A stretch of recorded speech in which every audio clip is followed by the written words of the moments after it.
Good morning. Thank you for joining us. I'm Tom Jordan. CBS Detroit News Time is 25 past the hour. A lot of people out there tonight, 100,000 in the South Bay, 300,000 in Balboa Park, celebrating the holiday season. December night's another free event. Always a great time out there. Great time of year. All right, John, thanks so much. Just developing right now in Southfield, several people injured after a three-car crash. Now, this is at Berg Road and Civic Center Drive. The budget deal is also a big relief to military families whose pay would have been delayed if no agreement had been reached. A raging garage fire in Nestor. The video shows the flames and smoke here. Look at this.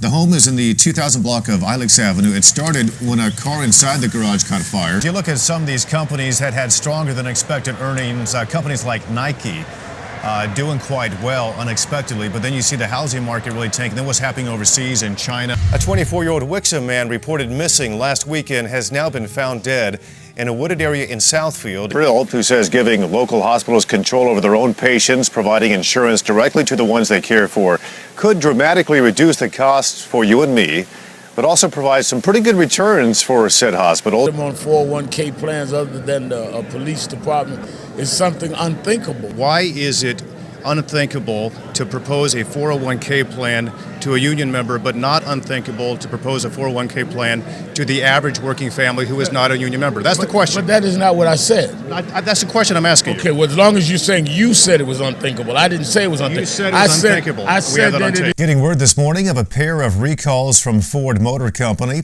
The first involves about 200,000 2014 and 2015 Transit Connect and Escape vehicles for an issue with the instrument panel. Closing arguments are scheduled this morning in the trial of the man accused of opening fire and wounding two children at a Carlsbad elementary school back in 2010. It is surging in every single poll that's been out today. A pretty steep price to pay, some people say, when you consider the $1.50 fare per person won't be enough to make up that cost. They're not mad at the dealer for not being able to figure out what's wrong. They're concerned that they can't figure out what's wrong.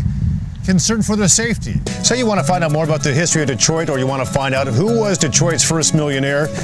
E.B. Ward, by the way, it's all in this book on Detroit-specific history. They've got everything from 2013 to this old Michigan license plate from back in 1925. It's tax time. Did you know that? And there's some pretty good news for anybody dragging their feet when it comes to filing to pay those taxes. The difference between an innocent civilian and a probable threat is key. These three whistleblowers here, they had to actually go outside the chain of command to get anyone to pay attention to this.